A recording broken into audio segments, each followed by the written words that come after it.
Disclaimer. The following is for comedy and entertainment purposes only.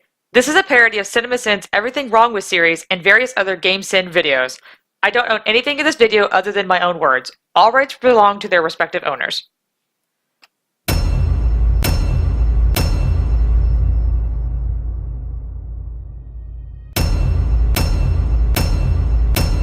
I'm gonna go ahead and say that the biggest problem I had with this story DLC is that the directors at Square Enix said that this one focuses on combat, not story. A story DLC is not focusing on story. I'm glad the combat's good, but that gets like 10 sins off the bat. I went up against the High Commander and got my ass handed to me. You weren't beaten by Ravis so much as you were smacked back, and he didn't finish you off because you apparently weren't worth the time. That may or may not be worse. I didn't stand a chance. And I never will unless I get more power. Gladio, you have abs you could grate cheese on. I think you're plenty strong. It's been 30 years since we uncovered the caves. We've sent countless expeditions, but all of our efforts have afforded us no rewards. And no survivors. Except for you. You undertook the trial, and you made it back alive. Barely. Core says that no one has survived against the Blade Master except for him, but only because he was young and stupid. I'm kind of surprised that Core seems to have a problem with Gladio doing this. Gladio may be hot-headed at times, but he's not stupid. Sure, Core's matured and sees the problems he had, but clearly Gladio has higher odds now than you did. I probably wouldn't be trying to shoo him away so hard. Not what our souls remain, clinging to the vestiges of our past. Why? To test those determined to become the King's shield, and prepare them to inherit the power they pursue. The Blade Master's men have sworn their loyalty both before and beyond the grave, scaring off the unworthy. So, do only people who are sworn to be the King's shield come here? That's what Core implied. Was Core supposed to be one of those people? I thought he was just part of the Kingsglaive, not the Crown's Guard. All those unworthy or unwilling to rise to the task meet their end here, by my blade. You beat me, but I still win, cliché. So the Blade Master. He's a master of blades. What, were you expecting something profound? I was kind of hoping it was, but this is Square Enix. They're not always creative. They gotta save that creativity for Kingdom Hearts 3. And there's Gladio eating cup noodles with Core, just reminding you that Gladio loves cup noodles, as if the side quest Gladio can give you wasn't enough evidence that he loves cup noodles. I only realized after playing this DLC that Gladio wears leather pants. I've worn leather jackets and they've rubbed my arms. Those can't be comfortable on your legs. Okay, here's where I'm going to go on a quick rant. I said earlier that this DLC isn't really a story-based episode so much as it's just a combat one. I seriously am irritated that this isn't focused on story, because I think Gladio deserves it. I mean, he's the one who's sworn to protect Noctis as his shield, and it does show in this episode that he does have insecurities, wondering if he's worthy of doing such a job. I honestly think he has the potential to be a much stronger character, but his character in the story is pretty much just, I'm strong and I like cup noodles. I'm giving another 10 sins for Square Enix not giving the man what he deserves. Seriously, Gladio, you need to stop with the cup noodles. The high sodium count is not worth your health. I'm sorry, but you can't convince me that Gladio is strong enough to rip up a pillar out of the ground and swing it around. Even if he can dislodge it, it's way too heavy to be used practically. It has got to weigh over a ton. I love how Core helps in most fights, but not in others. Yeah, I got your back, but not for that one. Wouldn't want to lose my Core the Immortal title.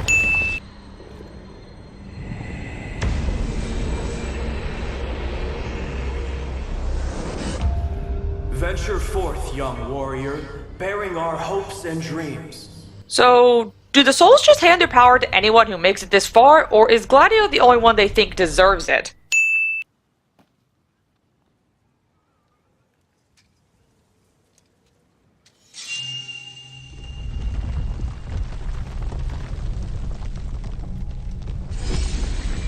How does his sword do that? Does he know it'll do that? What gives?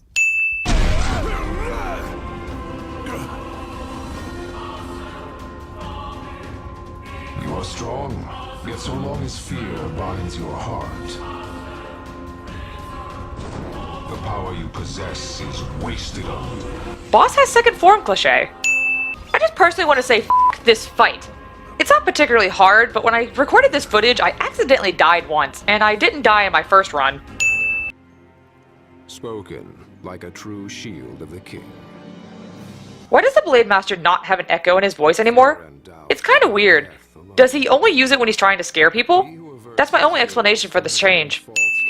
And with this glaive, I entrust my power to you. So, is this Kor's sword? The description for this weapon in the main game is, a young man dueled with the Blade Master and suffered defeat. This was his katana. Did he ever want it back? With mind on the last king of Lucis is ill fit to fight without his shield. How does the Blade Master know what's going on outside the trial grounds? Does he have Wi-Fi down there? Just because you got a shield to protect you now doesn't mean you get to slack off. But if you do, I'll be ready. And this weapon will never see the light of day. I'm serious, there are better weapons in the game. This part where you walk through the snow takes forever. This is probably a dumb question, but where did Prompto get these clothes? When he's knocked off the train, he's wearing his default outfit. When we find him again, he's in his default outfit. Was there a shop right where you fell off selling tundra gear? There's not even a casual, thank God I found a shop with warmer clothes. It's literally never mentioned. My whole life, all I ever wanted was friends. But no one ever wanted me back. So when I finally found people who did want me, I did everything I could to make them stay. I'm sure that Square Enix told the developers, for this episode, I want people to feel sad. I don't care how you do it, just do it. And thus the pain train of feels that is episode Prompto was born. What gives? He literally pulled that out of his ass. You can't convince me otherwise. To you, this place should have some sentimental value, after all. It is your home, sweet home. It shouldn't. He was taken when he was a baby. He doesn't remember this place at all. Memory usually starts around 2 years old, and he was younger than that. Do you really expect him to remember something from before memory starts to form? This goes for the main game as well, but how is Arden able to turn off people's power to summon weapons? That doesn't make any sense. Noctis is still alive, so the crystal's power should still be usable. Why does Prompto keep the gun on his chest? Or even on him physically? Can he not just put it back into thin air? With all the ebony machines in this episode, I'm surprised this isn't episode Ignis. One thing that bugged me was that this episode is using shooting mechanics. It's good gameplay, and it does fit Prompto since he doesn't have any formal combat training. But it's weird when a JRPG suddenly becomes a third-person shooter. The hell? Does he just throw bullets really fast? Why does he even have a gun if he can do that? It's not true. You're wrong, damn it! I am not one of your experiments! Maybe it's because I'm a fan of Robbie Damon, but he really sounds like Goro Akechi from Persona 5 in this scene. Because you were cloned from this genius's genes, born of my own flesh and blood. I'm no scientist, but if Prompto is a genetic clone of Bethesda, then shouldn't he look more like him? He's a test tube baby, so it's not like he has a real mother to take after. Suddenly Aranea. The information you need is on the table, cliché. Head there. I'll catch up later. But what about you? I said I'll catch up. Just go. I'm not sure how Aranea survived. Yeah, she's a badass, but that's a lot of enemies. Your chances are still slim.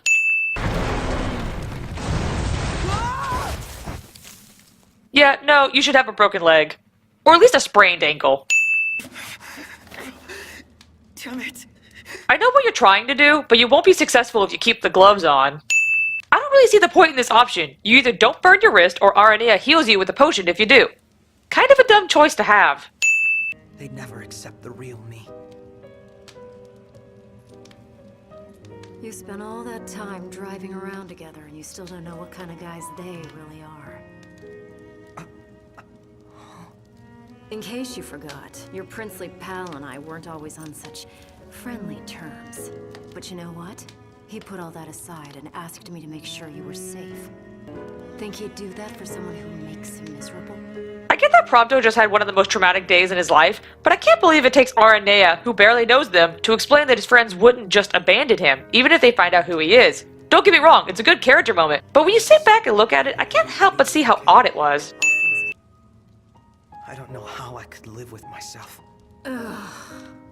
Because you're doing such a great job of living with yourself. What do you live in? You worry so much about what other people want from you, you don't even know what you want anymore. Your life isn't yours to live. Forget about what everyone else thinks for a second and figure out what it is you're really after here. Thank you, Aranea.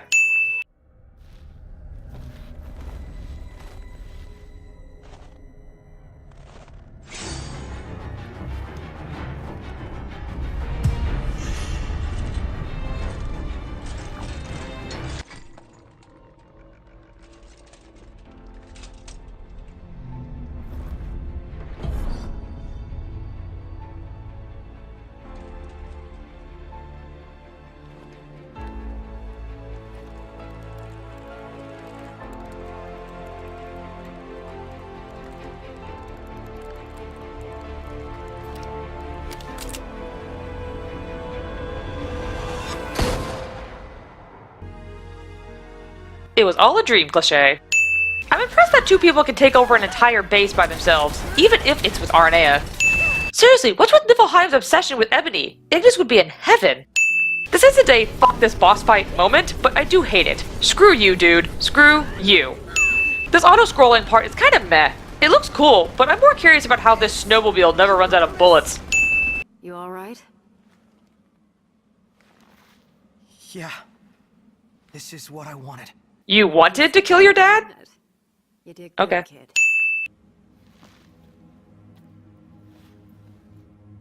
Bum bum bum bum bum. Villain humming music from the game, cliché. Once this is all over, I say we break down the borders. Come together as one nation. You never do get to do that. You know, because of you dying at the end of the game. A king cannot lead by standing still. A king pushes onward always, accepting the consequences and never looking back. Starting with the flashback. Does being 2 years older really give Ignis this much height? This is from his perspective, yet he seems to be quite a bit taller at this age. And I'd say he's about an average height once they're older, so it's not like he's an exceptionally tall person. Look out! Ignis, you dumb f***! Why didn't you jump out of the way with the others?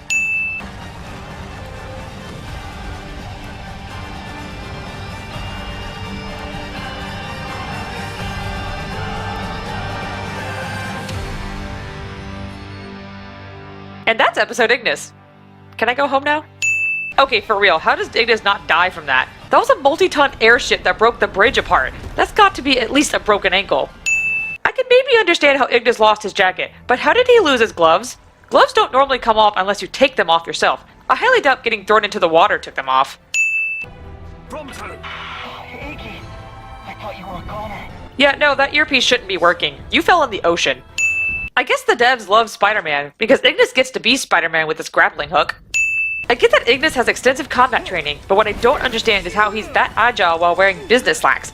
I've worn those, they don't have much give just to bend down, let alone do gymnastics.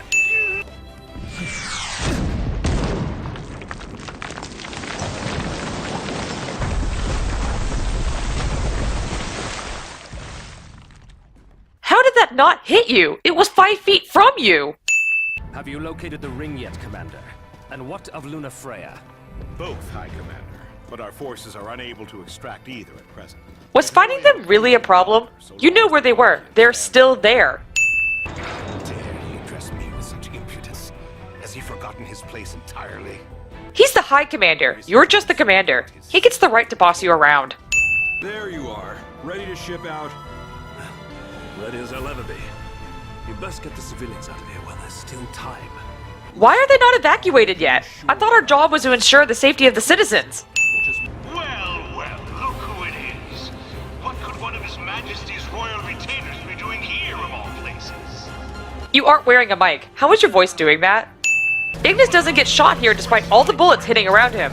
And they don't shoot him while he's catching his breath. How the fucking f*** are you not dead? Don't get me wrong, Ignis is probably my favorite character in this game, but that isn't normal.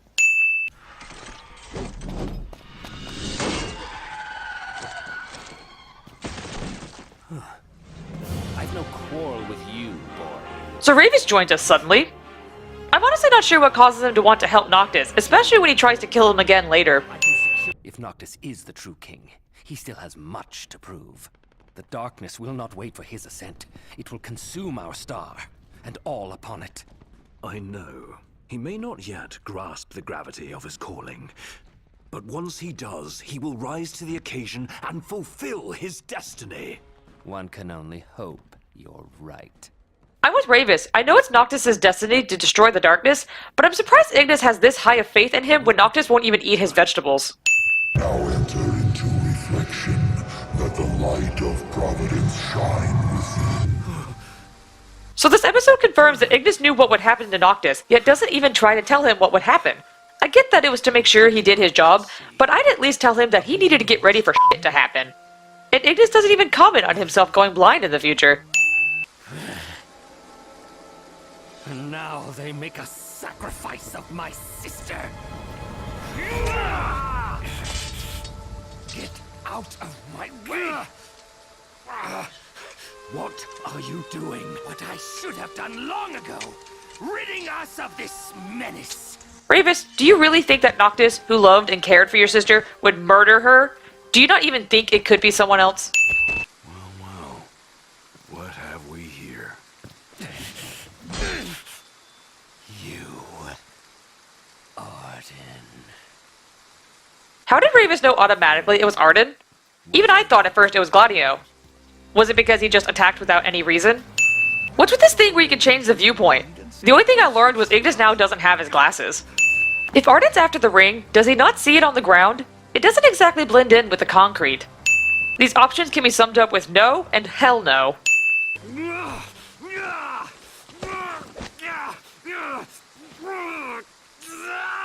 Why are you making all of those noises? They let go of you already. I swore an oath to stand with Noct and keep him safe. Whatever it takes. Yeah, no, I didn't see you grab the ring, so you shouldn't have it in your hand.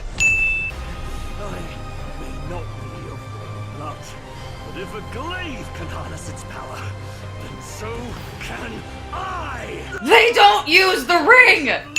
Ignis' hair is so anime that the water can't knock it down, but gaining a godlike power does give him a new hairstyle. I was trying to come up with a way to describe how the fans felt about this part, and I think this works. I was both horrified and aroused. Aroused, you might say. Well. Arden doesn't understand what personal space is. Where's Noct? Is he alright? Do you not know where he is? You walked back here, so I can assume you didn't go blind immediately. I don't get why Gladio's checking for a pulse. It's obvious that he's alive since he's wheezing. You can't do that unless you have a pulse. More evidence that Ignis saw the future and still doesn't say a thing to Noctis. What a dick. If this scene doesn't make you feel at least a little bit warm and fuzzy, then you don't have a soul. Where are we? Oh, you have to ask? Why, Zignotus Keep, of course. Otherwise known as the current residence of your precious crystal. Have I piqued your curiosity? You must have so many questions. I do have questions. 3 of them. 1. Why did we skip to chapter 13? 2. Does this mean that episode Prompto never happened in this route? And 3. Why give such important information about the crystal and Arden's origins in a non-canon story route?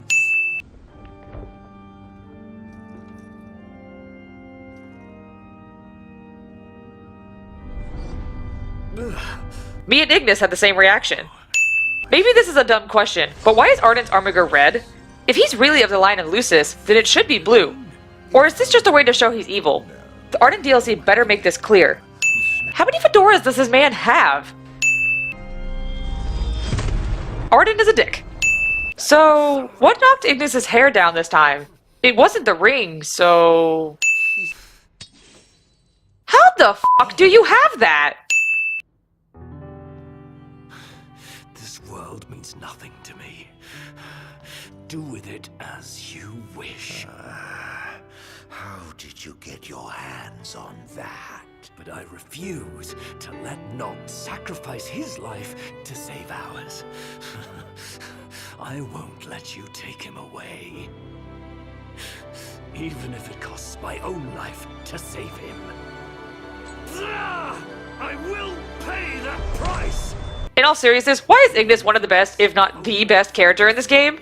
I could go on a rant about why he's awesome, but I think I'll just remove 5 sins to help my point.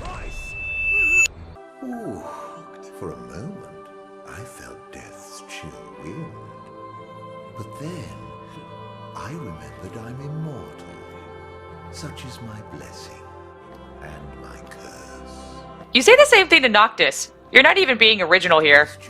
I think the developers were trying to outdo the pain train of feels from episode Prompto. So team, remember the Crisis Core ending? Remember how sad we made it? Well, do it again. And thus we have the Elephant Dart train of feelings going at max speed that is episode Ignis. Ignis! How did everyone get here? And no, Ravis helping them doesn't explain it. I'll be quite honest when I say that Square Enix did the fans a service. Ignis with no glasses and his hair down has blessed my crops, cured my depression, and proved that God is real. Thank you, Square. So I call this ending the fanon ending, because it's what most of the fans wanted as canon, and here's why. Basically, everybody lives. Noctis, Ignis, the other bros, and even Ravis. While I'm glad that both Noctis and Ignis live, it doesn't make sense in canon, especially for Noctis. The mysterious voice told us that the only way the Star Scourge will vanish is if the true king, which is Noctis, uses the full power of the crystal and the ring to banish Arden once and for all. Now, I can buy that maybe all the crystal really needs is a sacrifice of some kind, and that Ignis could have been it since you can pick the sacrifice my life option. But since Noctis begs the crystal to spare his life, it still would have to be Noctis in the end. So how they succeed in bringing the light back with everyone still alive is beyond me. Where are your glasses? I know you don't really need them, but it's odd that you have no glasses on. And why is this scene silent? Ignis's lips moved and no words came out.